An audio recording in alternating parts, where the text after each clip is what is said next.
Thank you. We'll introduce staff as they come on doing the presentation. If you have any questions, though, feel free to jump in and ask the question. My name is Todd Ashby. I'm the director at the MPO, and the MPO has 9 staff members. We'll give a kind of a general overview of the MPO, kind of a little bit of its history, and then start walking into the various programs and different things that the MPO touches on. And so staff members will come on at different times to talk about that, some of the programs they're working on. Go to the next slide. So the MPO is a federally designated entity. We're a 28E entity with our local member governments, but we are federally required for any area over 50,000 in population. An MPO has to exist. And then once you get over 200,000, there's some additional requirements for a transportation management area. So we're also considered that as part of the MPO requirements. So funding and those requirements sort of feed down from Washington, and the transportation bill that gets passed, that Congress passes, has those requirements in it, along with the funding that gets sent down to the states and then to the MPO. The MPO is made up of the counties and cities within our MPO boundary, as well as transportation authorities like DART. And SRPTA is also an associate member of the MPO. The MPO does plans and studies primarily. We fund projects. We do not actually engineer anything, but we do fund projects that the local governments work on. The one exception to that is we will be the contract holder for the first downtown water trails project with a build grant, and we'll talk about more of that later. Next slide. So MPOs, I mentioned anywhere where it's over 50,000 in population, there's an MPO. Those blue dots signify the 9 MPOs that are in the state of Iowa. The Des Moines is the largest one in Iowa for MPOs. Next slide. This map's confusing, but it represents MPO boundaries, planning alliance boundaries, regional planning affiliations, and then also MPO boundaries. The MPO boundary is the central, well, it's not shown here. It's the black line is the Central Iowa Regional Transportation Planning Alliance boundary. And then the MPO is in Central Iowa. It's most of Polk, a good chunk of Dallas, touches into Madison, about a third of Warren. Go ahead. So the MPO was brought into existence in 1983, signed by Governor Branstad at the time, into existence. It was called the Transportation Planning Committee then. That was renamed and reformed as the Des Moines Area MPO in '93. We had a relatively recent update to the 2080 agreement and bylaws in 2018. We take a look at those from time to time to make changes. The biggest change was kind of the makeup of the board in this last go around. Next slide. This is the boundary for the MPO.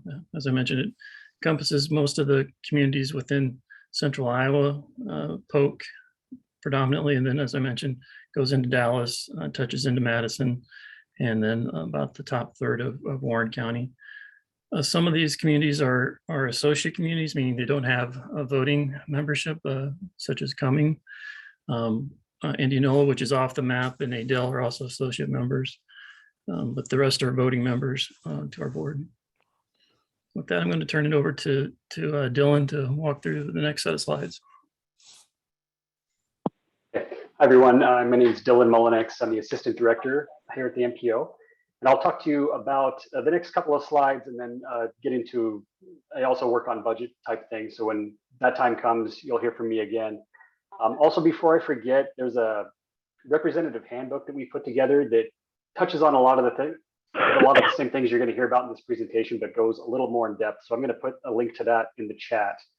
just in case you want to read that in your free time. And it has in the back a link to acronyms and some other things that might come in handy as we throw information at you now and also into the future at future meetings and so forth. So a question we oftentimes get asked is, what does the MPO do? And conversely, then we have to talk about what we don't do. So as Todd talked about, we primarily, first and foremost do planning. So we do planning documents, we do studies, we analyze data, we produce our own analysis. That's kind of our bread and butter.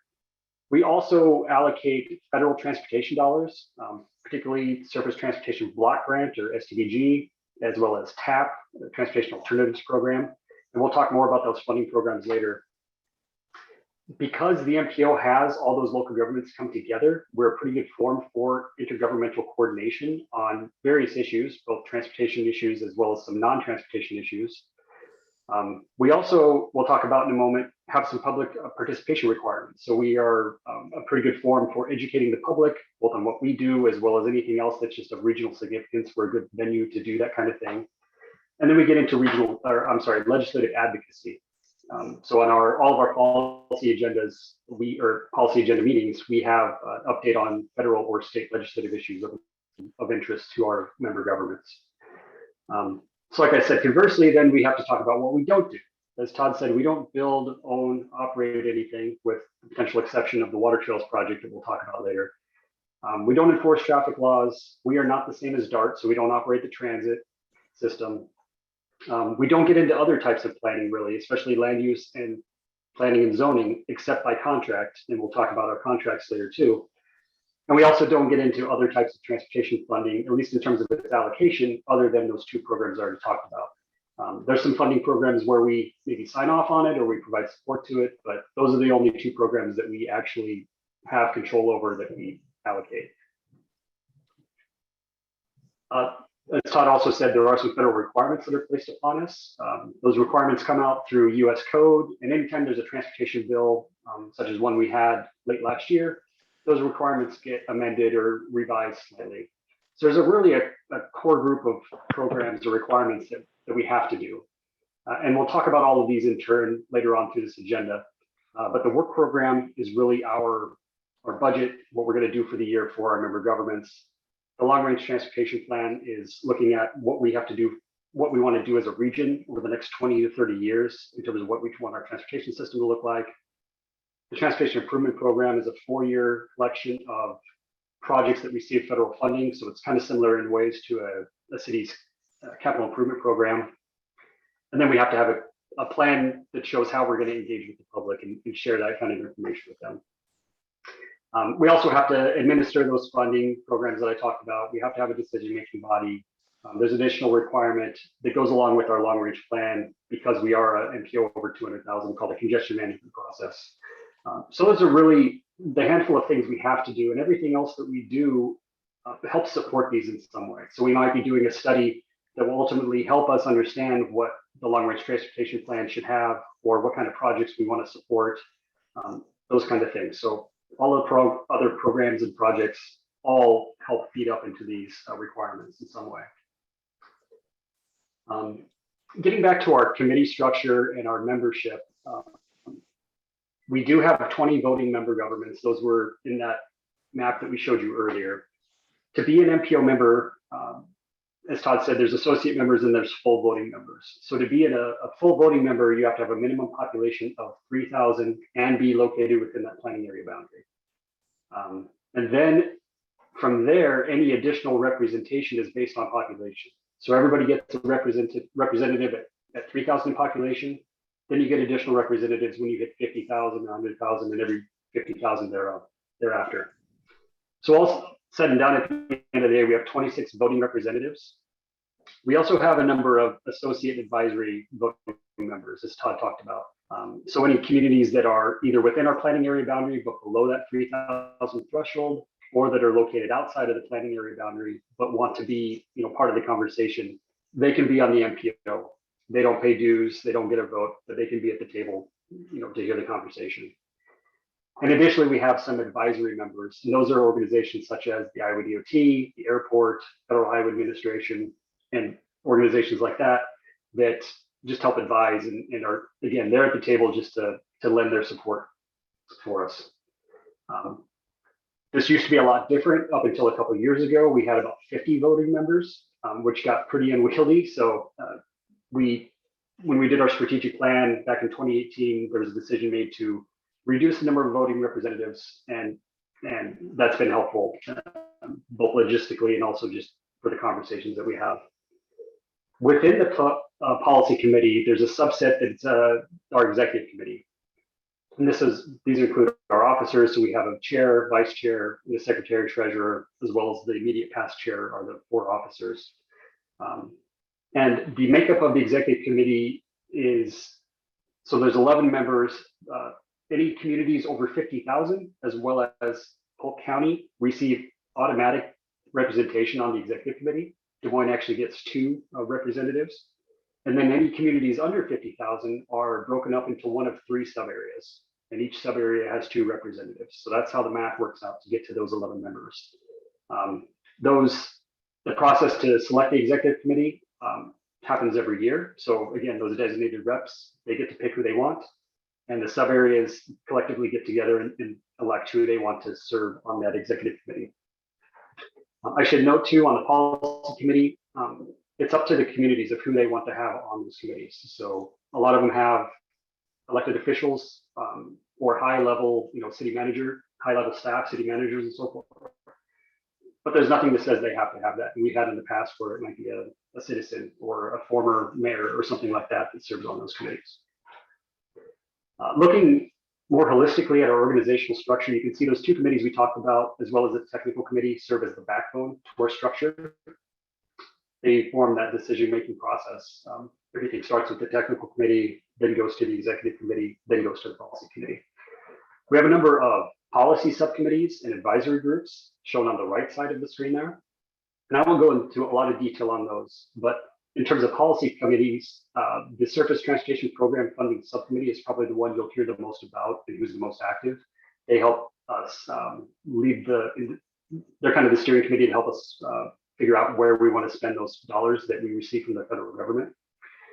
And then the advisory committees are really an acknowledgement that staff nor the board has expertise in all of these areas. So we bring together experts from these various fields, such as freight or bicycle pedestrian issues, to help advise us on what we should be doing, what the issues are, and so forth.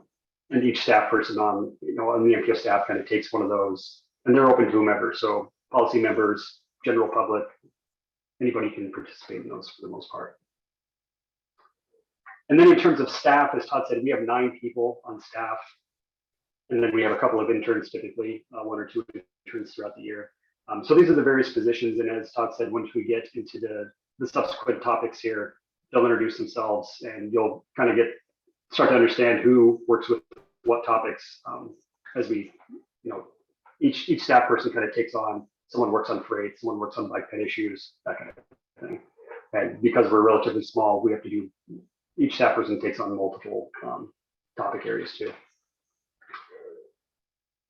So I'll pause there before we kind of move on. Are there any questions about any of the basic NPO background type of thing? So hearing none, I'll turn it over if Tracy wants to introduce herself and kind of lead us through this. I'll turn it over to you. Greetings, everyone. Welcome to the MPO. My name is Tracy Deckard. I am the office manager, and you will hear from me quite a bit because I send out all the agendas and do the minutes, and also probably bother you about fees and dues and things like that. The meeting schedule, we have technical committee the first Thursday at 9:30. The executive committee always meets the second Wednesday at 11:30, and policies the third Thursday at 4. And if you have trouble remembering that, I will make sure all of you get a calendar and that have all the dates on that, because it can get confusing sometimes. Most of the time, I try and get the agendas out at least a week prior to the meeting. Sometimes we're waiting on some materials or something. It may be a little bit off of that. We also put the MPO agendas are also found on the MPO website. You can also find the minutes there. And Anything else you need, you can please give me a call, and if I don't know the answer, I will track down someone who does. So feel free to call us anytime. Thanks. Tracy. Next, I'll turn it over to Gunnar. Good afternoon, everyone. Gunnar Olson. I'm the Communications and Strategy Manager here. As Dylan mentions, our duties here often include a lot of other duties as assigned. But today I'll talk to you briefly about our public participation in communications. As Dylan noted earlier, the public participation plan is one of our required documents.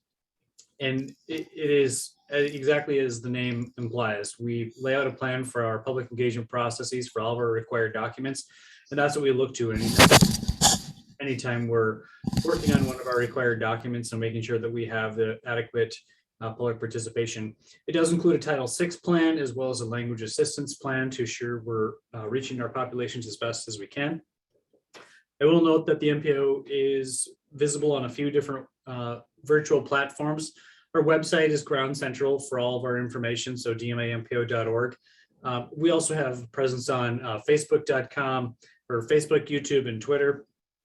And then we do a newsletter via email it's been going out about once every 2 to 3 months as we have pertinent information to share. Those are kind of the high level highlights of things that are happening in our world. We also try to get an annual report out to our member governments every year. Typically you'll find that coming in toward the tail end of a fiscal year so we can report out on our activities for that year. The MPO has also been involved in a speaker series. It was been named the Tomorrow Plan Speaker Series after the Tomorrow Plan Regional Sustainability Plan that the MPO put together almost 10 years ago now. And we just help to bring in thought leaders to help inspire positive momentum in the region that fits the goals of the Tomorrow Plan. And then the last thing I'll note is that we make a habit of getting in front of our member governments and presenting to them, and would invite any of you to reach out to us anytime that you or an affiliate organization would like to have an update on the MPO or one of our projects. And that's it from me, unless you have any questions. Okay, thanks, Gunnar. I'll finish up this section of the presentation by talking a little bit about our work program and budget. As I talked about earlier, that's really our scope of work for the year, and identifies the various activities that we're going to do on behalf of our member community, so how we're going to serve you, as well as things like our committees, how much things are going to cost, so our budget, and that sort of thing. We are in the process of developing that work program now, so if you are going to be on the policy committee later today, you'll hear more about where we're at, and particularly about the budget side of things. We solicit project ideas from our member community starting really in January and February. We're required to have a draft to the Iowa DOT, Federal Highway and Federal Transit Administrations by April 1st. So in March, we will come through and ask for approval on a draft document. We'll send that to the DOT, they'll give us comments back, and then we'll come back through again in May with the final document. We have a couple, the way we break things out are by these work elements that you see there on the left side. Work elements 1 through 6 are really the MPO programs that are funded by the Iowa DOT. Work elements 7 and 8 are our contracted services. And really work elements 1 through 6 help achieve, as it says there in the red box, all of the goals from our long range transportation plan, which is called Mobilizing Tomorrow. Things called planning factors. So the transportation bill in US code identify about 8 or 10 things that MPOs are required to do, these planning factors, as well as any other federal requirements. So that's the work program is how we document what we're going to do. In terms of budget, the bulk of our money comes from the US Department of Transportation through planning funds. And we match that with assessments from our member communities. It has to be at least an 80-20, 20% local, 80% federal split there. So the way we get that 20% is by assessing our communities, our member governments, $1 per capita. And then we have contracts, as we'll talk about later, that some of those contracts are ongoing and they've been ongoing for years, and some of them are kind of one-off. In terms of costs, our real only costs are for our personnel and our facilities and any kind of one-time, whether that's a purchase of data or an audit or a special study, things like that. All told, our budget is around $2 million. And again, later this afternoon at the policy meeting, we'll get more into what that $2 million is made up of and where the resources come from. I think that's what I have for budget. So I'll turn it over and start talking about actual projects now that you'll hear about, either things you're hearing about now or things you'll probably hear about in the coming months. So to start that off, I'll turn it over to Zach Young to talk about the long-range plan. Thanks, Dylan. My name is Zach Young. I'm the planning manager here at the MPO.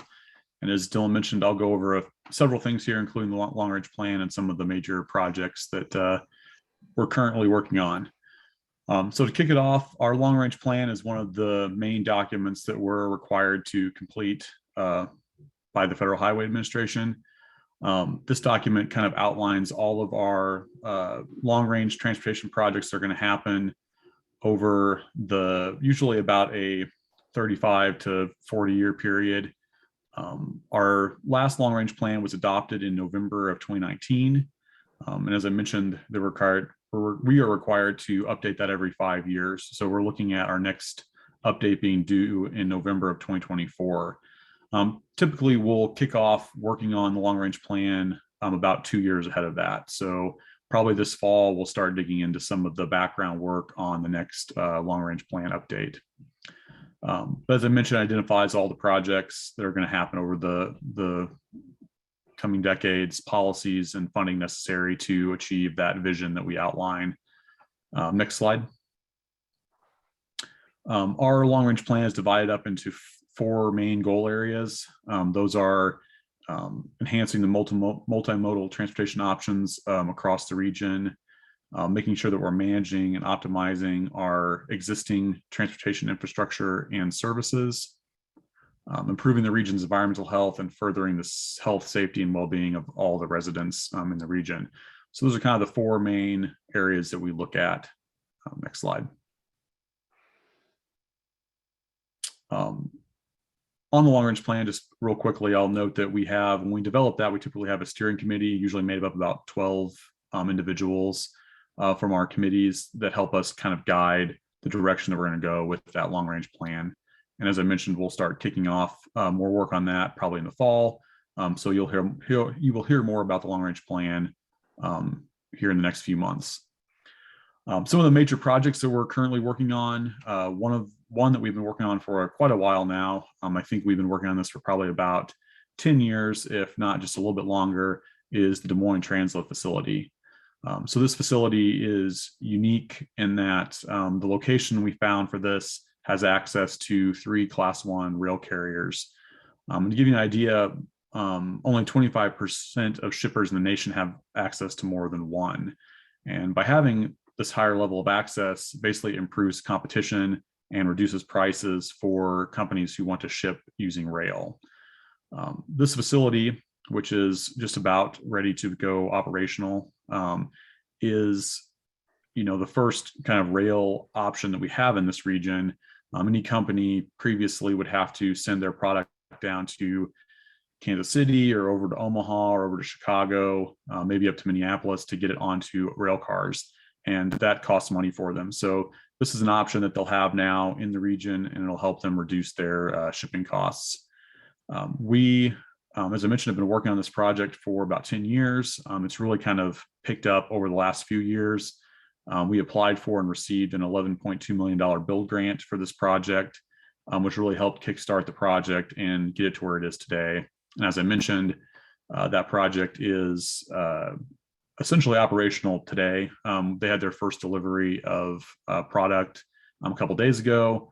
They are waiting on a few final things from the city to get their final certificate of occupancy from the city. But we're really excited that this project has finally come to fruition. Next slide, please. Another big project we've been working on over the last few years is the Central Iowa Water Trails project. This project really came out of a request that we got from the Iowa DNR to help develop a regional water trails plan. So we've done a lot of work in the past with regional bicycle trails. And so it seemed kind of like a natural step to go into the water trail side of things. And so working with the DNR, we developed a regional plan that looked at 150 miles of waterways in the MPO planning area.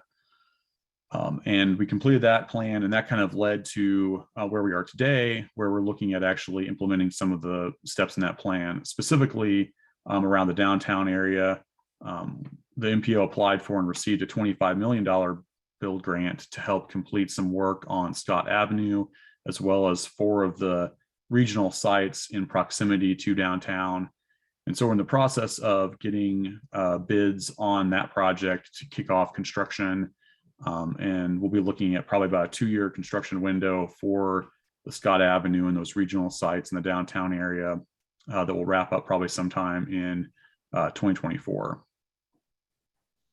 Next slide.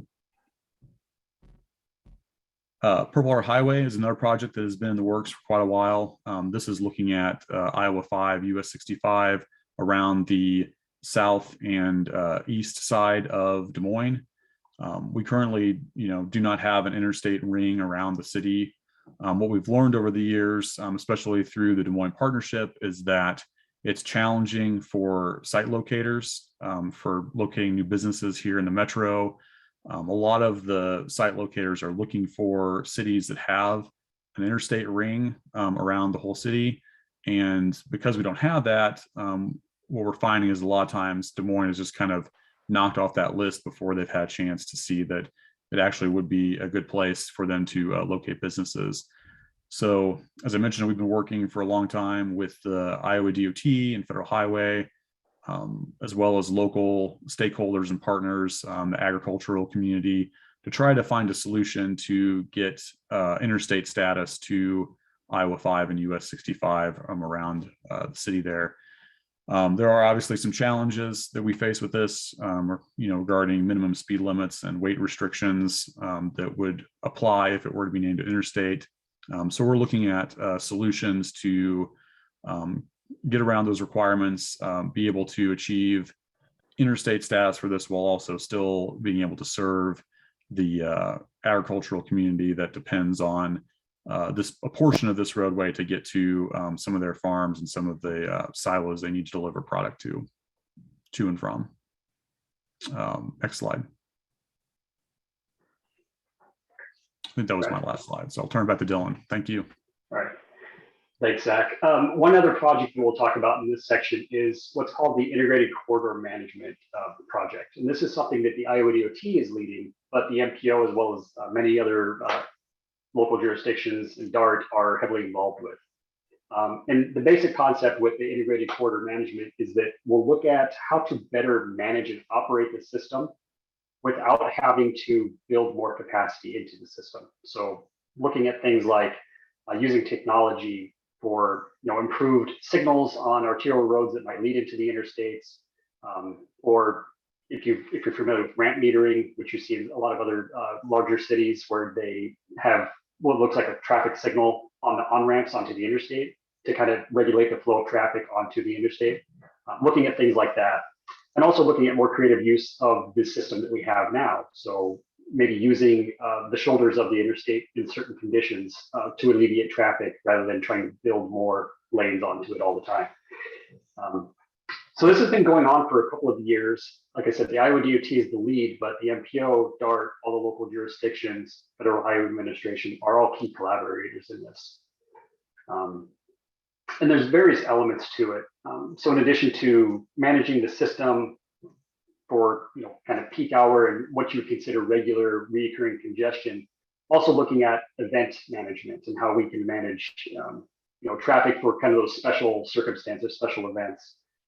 Looking at both the freeway as well as the arterials leading up to the freeway, how to manage both of those systems, and then things like how to just better inform the traveling public of recurring congestion, of weather delays, of whatever it might be, and even going so far as to look at kind of interesting uses of technology and smartphones that might alert a member of the public that maybe today you want to take this route instead of this other route, or you could take the bus rather than drive your car today, and trying to make things a little, maybe incentivizing that somehow through payments or other means, but just trying to overall get more use out of the system, knowing that we just can't keep building our way out of congestion that we're having.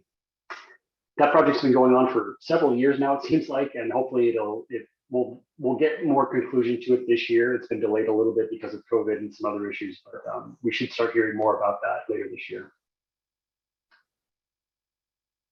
So with that, I'll turn back over to Zach to talk about some funding. Thanks, Dylan. So to get into our funding a little bit, I mean, Dylan talked about the funding we get to kind of run our operations. We also receive STBG, Surface Transportation Block Grant funding, to help us fund transportation projects in the region. So on the STBG side of things, we get around $13 million a year in this funding. And in addition to that, we get another about $1.5 million in transportation alternative funds. So these are funds that go towards bike ped type projects, things of that nature. We have a funding subcommittee. It's made up of 9 individuals from our policy committee that oversee the process of awarding funds out to communities. So every year we'll send out applications at the beginning of December. Our member governments will submit those applications back to us, usually due early to mid January. And then we begin the process of reviewing those applications. We score them based on a scoring system that's linked very closely to the goals and performance measures of our long-range plan. And then our funding subcommittee hears presentations from the applicants, and then they meet again, usually sometime in March, to develop a recommendation of where the funding will go, which projects will receive funding for that federal fiscal year.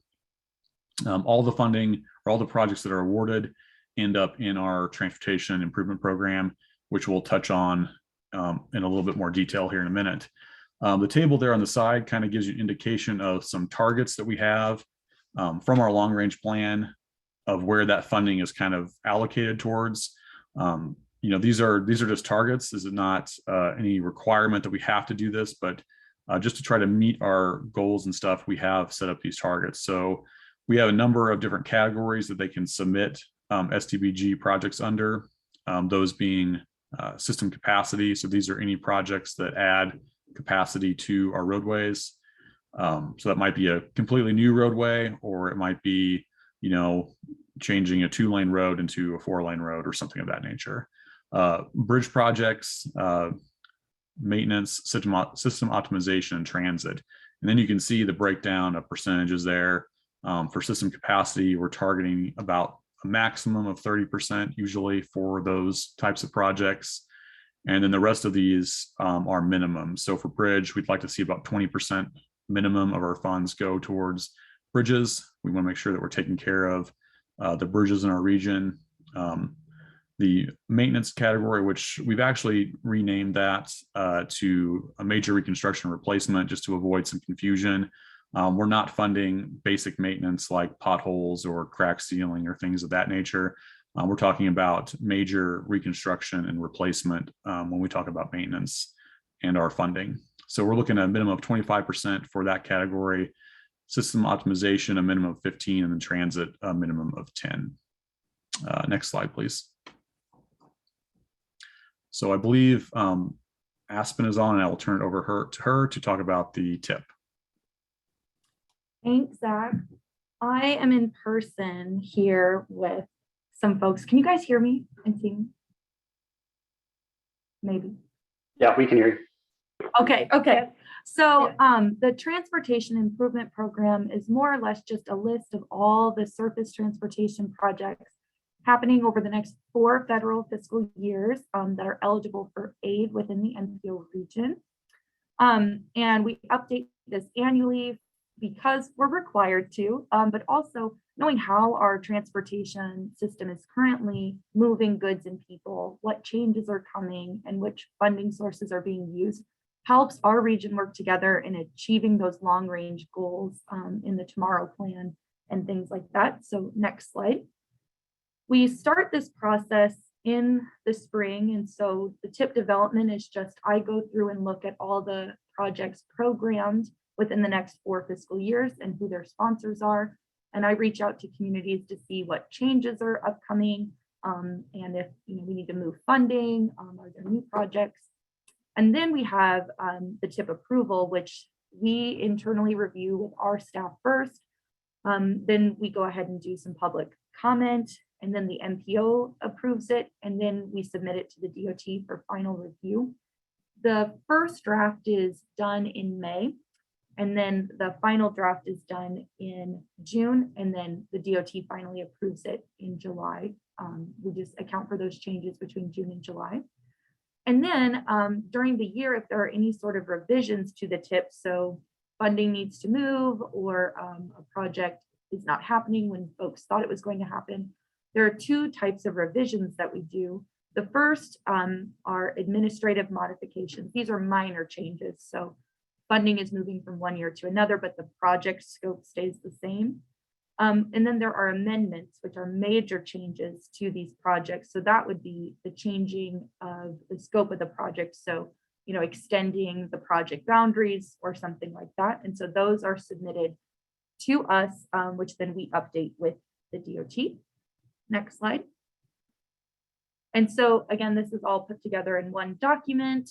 And here's just sort of what's included in that. So it has our guidelines for choosing and funding projects. It has the status reports of the previous year's projects. It includes transit as well as federal highway stuff. And then also the types of funding that are being used. And then it has a summary of public comment. Next slide. And this kind of, I guess, segues nicely into the other thing I do here at the MPO, which is the bike and pedestrian planning. And this year we have a really exciting plan update that we're doing. Back in 2009, we had a long range plan called the Connect plan that was developed, and 2020 was its horizon year. So this year we are updating that plan, which has been renamed Interconnect. And this is not just for the MPO region, but for our central Iowa region, which is our 8-county region. And so this is going to be about our region's active transportation system, which is concerned with walking, bicycling, skating, scooting, transit, things of that nature. And so this will, you know, outline the projects, programs, policies, all of that to accomplish what our active transportation shared vision is for the future. Next slide. Currently, our public input is being collected. So we have an online survey as well as an online public comment map that is taking responses until March 9th. I just checked this morning and we already had over 80 responses to the survey and over 80 points put on this map. So that's really exciting. And so we hope to have the first draft of that done by the end of May, and then revise it this summer and have it ready to go in September. And I think that's the second thing that I'll talk about is we have a permanent trail counters program that launched last summer that is being expanded this year. And so we have over 600 miles of trails in central Iowa, but we didn't have a systemic and permanent mechanism for collecting trail counts. And the reason why trail counts are so important is because you know, it's really valuable information for our local decision makers in assessing current trails, planning future trail projects, making strategic investments, and applying for additional funding opportunities. And so we will have an annual trail count report to follow, but we have 3 trail counters installed right now, one on the High Trestle Trail, one on the Chautauqua Valley Trail, and then one on the Gailey Wilson Trail in Pleasant Hill. But we are expanding it to go on the Raccoon River Valley Trail, Clive Greenbelt Trail, Great Western Trail, and Neil Smith Trail, and hopefully the Somerset Trail. And I think that's it for me. Yep, I'll move on here. My name is Z. I work with Aspen on our data bike project. So our data bike is a cargo bike equipped with various sensors and devices to help us capture pavement information. So the information that we capture includes pavement roughness, pavement surface photos, as well as 360 imagery. Each summer, with the help of either volunteers or interns, the MPO collects trail data on the nearly 600 miles of trails. Some years we do the regional trails, some year we do the local trails. This year we'll be doing local trails. With this information, it helps park planners and other engineers better take care of our trail infrastructure. Next slide, please.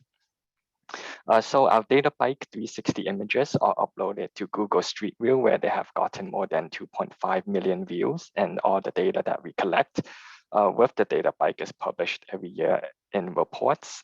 Previous reports are pictured on your right.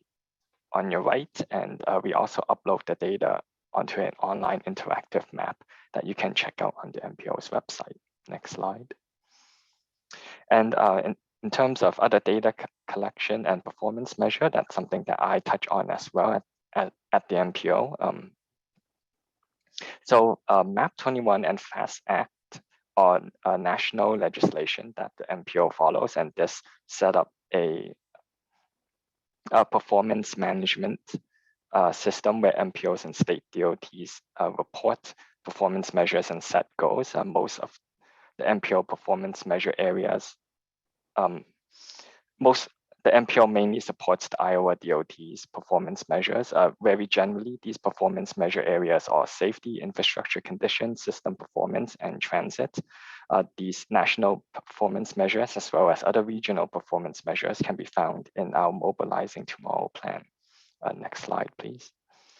The MPO regularly reports various transportation performance measures, both nationally and regionally, and we report these either as interactive maps, physical reports, or online dashboards.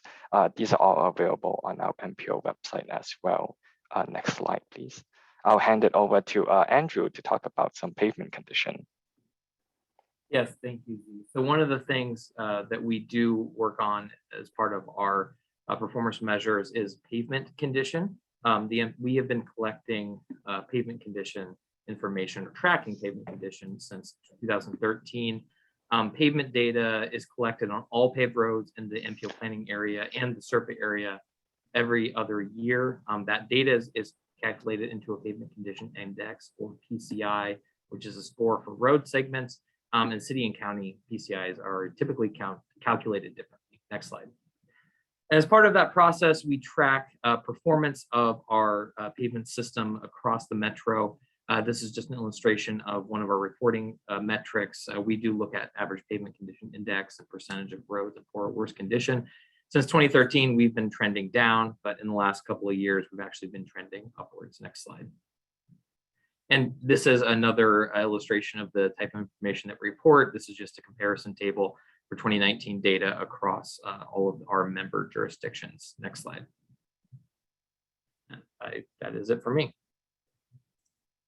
And that's where I'll take over. So hey everyone, I'm Allison Van Pelt, Senior Planner here at the MPO. And you'll find that I do a lot of the integrated planning, so we'll get into that. Next slide, please. So one of the things that's constantly going on, is health and human service coordination. So we are a very auto-centric metro, but there are a lot of folks who, for physical, legal, financial reasons, cannot drive. And so we do look at how they fit into our transportation system as well. And we focus that discussion in our transportation advisory groups. As you've heard, we have both the MPO and SERPTA housed within our organization. And so we do have two separate groups to talk about the different issues within those regions. And then we also obviously coordinate that with our transit providers as they help provide those opportunities for people to get around. A required document out of this transportation advisory group is the passenger transportation plan. This really does look at how we're going to invest and coordinate for those who cannot drive. And so that update is currently in progress. And that'll be coming before, you'll get a couple updates this year, and it'll be due in 2023. So you'll see a final copy of that by the end of this calendar year. You can go ahead. So out of that as well, we do look at a lot of degrees of disadvantage in that plan itself, but also the MPO is required to incorporate environmental justice issues into our planning process. We do develop an environmental justice map that we use in not only funding, but also planning and regional initiatives. We have lots of partner agencies reach out for this information. There are degrees of disadvantage. One caveat for this is an environmental justice report based on the transportation system. So It does deal with carless households, you know, kind of the mobility of a single head of household with children, things like that. So it is a transportation environmental focus, environmental justice focus. And we do typically update this every 2 years prior to the STBG funding cycle that you guys heard about just a little bit ago. Next. So, and then I also do a lot of the integrated planning here at the MPO. So I host our environment roundtable, which if you have an interest in looking at some of the projects going on through the Metro from that environmental lens and with some of the partners from that focus area, please do reach out to me. I'd be happy to add you to that list. I also provide the regional technical assistance for this integrated planning. So stormwater management, watersheds, climate, equity, pieces like that, and bring that to different plans and studies and help develop policy across the Metro and then promote those best practices.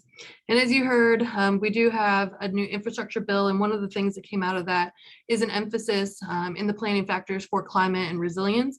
And so to start gearing us up for that, we've been developing a webinar series that's really looking at how we are going to start integrating these pieces into our daily mode. You know, we're not trying to reinvent the wheel. We're just trying to bring more thoughts into our processes. And so there's a webinar series that I'll keep you all posted on that's going on. I also drafted the climate toolbox that really is just kind of a one-stop shop for Central Iowa planners to start orienting themselves in the ideas of what are our hazards, what are our risks, what will the, you know, what are our opportunities and things like that. So I'd encourage you to check that out. It's on our webpage.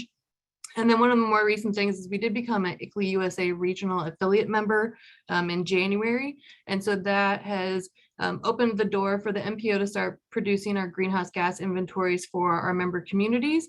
And as those continue to roll out and as communities continue to bring up climate or resilience into their operations, we can help provide technical assistance to that. Next one.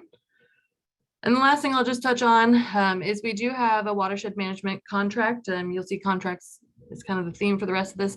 And this is a perpetual agreement between Polk County and the MPO. We help administer and kind of keep all the records and do all the open meeting law pieces for WMA, the Watershed Management Authority administration.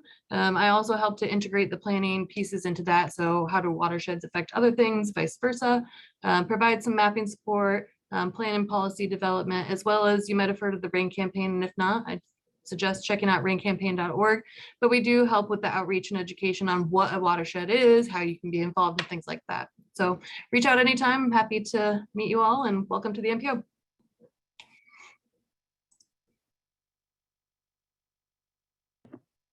Hi, everyone. I don't remember if I introduced myself. I'm Andrew Collings, a principal planner here at the MPO. And a lot of the activities that I work on besides pavement condition analyses is working with contracted services. One of them and the largest is working with the Central Iowa Regional Transportation Planning Alliance, or SERPA. You probably heard that acronym throughout this presentation. It is an RPA. An RPA is a regional planning affiliation designation by the Iowa DOT.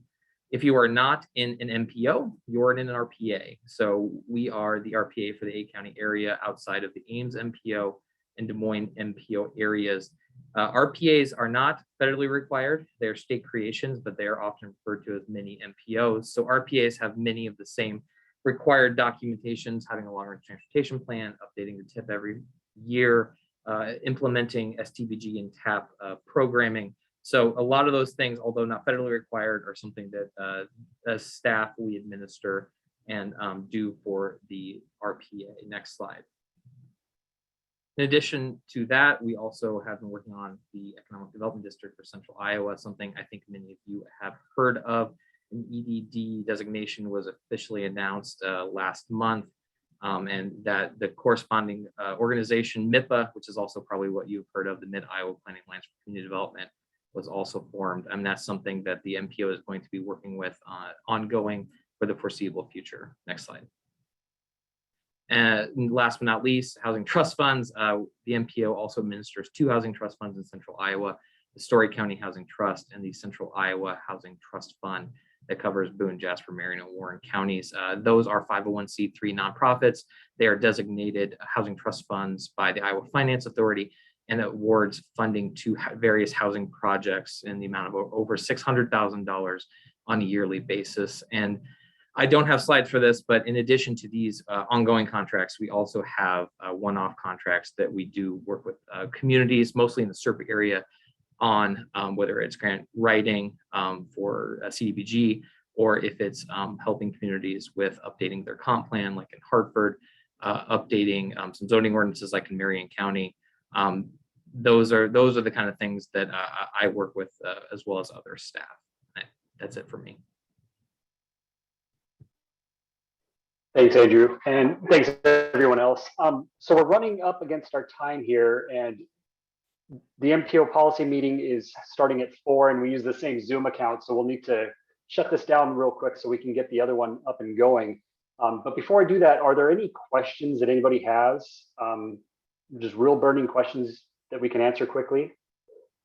If not, then feel free to reach out to any of us here on staff. You can find our contact information either in the email that I sent out inviting you to this, or you can find it on the website. If you have further questions, we're happy to continue talking with you more one-on-one. And also let us know what you thought of this format. We haven't done a Zoom, one of these in the past. We've kind of done them one-on-one, but we did have a lot of new members this year, so we thought it was best to try to do this kind of all at once and see how that goes. So pause real quick. Any final thoughts or questions from anybody? If not, like I said, in the chat is a link to a handbook that will provide you additional information. So feel free to read that and kind of have that on hand as a resource. We can nothing else. We can send that out to this group too, that link. Yeah. So if not, I think that's all I have. Todd, anything else? No, appreciate everybody's time. And I know we threw a lot of information out at you. So yeah, please ask questions if something pops in your head later on. Thanks again. Thanks, everyone. Thank you. Thank you.